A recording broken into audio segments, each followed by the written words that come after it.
मोर और काले कौवे की कहानी।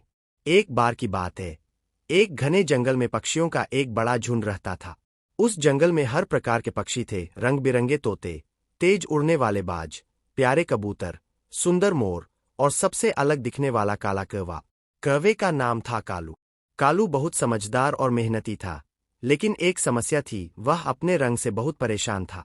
हर दिन जब वह जंगल में उड़ता तो उसे लगता कि सभी उसे उसके काले रंग के कारण ताना मारते हैं। एक दिन कालू नदी के किनारे बैठा अपना प्रतिबिंब देख रहा था।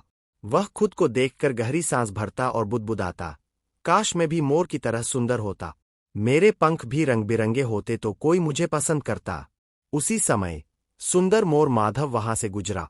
उसके पंख चमकीले नीले और हरे रंग के थे। जंगल के सभी पक्षी उसकी तारीफ करते थे।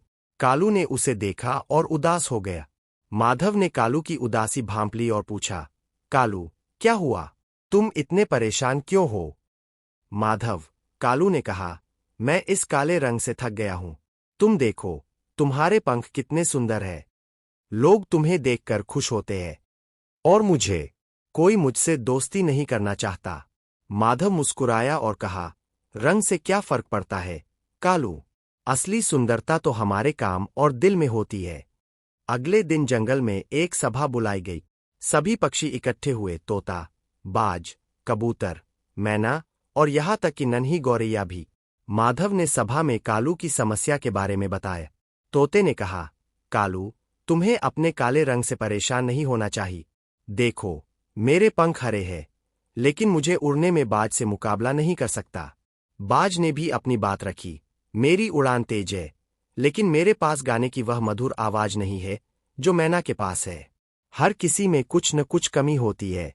मैना बोली, हाँ, और मैं तो छोटी हूं, मैं सिर्फ गा सकती हूं, लेकिन क्या इसका मतलब है कि मैं दूसरों से कम हूं? सभा में चर्चा चल ही रही थी कि अचानक जंगल में हड़कंप मच गए। पास के गांव में एक बड़ी आग लग गई थी और आग तेजी से जंगल की ओर बढ़ रही थी। पक्षियों ने देखा कि आग के कारण जंगल के जानवर इधर उधर भाग रहे थे। सभी पक्षी घबराए हुए थे। कोई समझ नहीं पा रहा था कि इस समस्या का समाधान कैसे निकाला जा। तभी कालू ने कहा, हमें मिलकर इस आग को बुझाना होगा, लेकिन इसके लिए हमें योजना बनानी होगी। पक्षियों ने कालू की बात मानी। कालू ने सभी पक्षियों को उनके विशेष गुणों के आधार पर काम सौंपा। तोतों को गांव वालों को खबर देने के लिए भेजा गया। बाजों को ऊपर से नजर रखने का काम मिला। मैना और गौरैया ने जंगल के जानवरों को सुरक्षित स्थान पर ले जाने में मदद की। और कालू, उसने खुद सबसे मुश्किल काम अपने कंधों पर लिए। वह पास की नदी से अपनी चोंच में पानी भर भर कर आग पर डालने लगा। देखते ही देखते दूसरे पक्षी भी उसकी मदद करने लगे।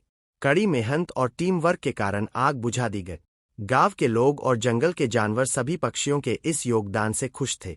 उस दिन के बाद सभी पक्षियों को यह एहसास हुआ कि कालू काले रंग का भले ही हो, लेकिन उसकी सूझबूझ और बहादुरी के सामने रंगों की कोई अहमियत नहीं। अब कालू भी खुश था। उसे समझ में आ गया था कि हर किसी में कुछ न कुछ विशेषता होती है। माधव ने भी उसे गले लगाया और कहा, देखा कालू, असली सुंदरता हमारे गुणों में होती है, हमारे रंगों में नहीं।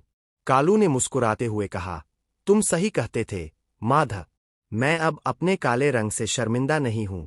मैं जानता हूं कि मैं भी इस जंगल के लिए खास हूं। उस दिन के बाद जंगल के सभी पक्षी मिलजुल कर रहते थे। कालू का आत्मविश्वास लौट आया और उसने दूसरों को भी यह सिखाया कि हर किसी में कुछ खास होता है।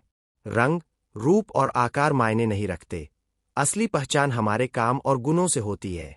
हर इंसान या जीव में कोई न कोई खूबसूरती होती है, चाहे वह बाहरी हो या आंतरिक। हमें खुद से प्यार करना चाहिए और अपने गुणों को पहचानना चाहिए। आपको ये कहानी अच्छी लगी हो तो हमारे चैनल को सब्सक्राइब जरूर करें।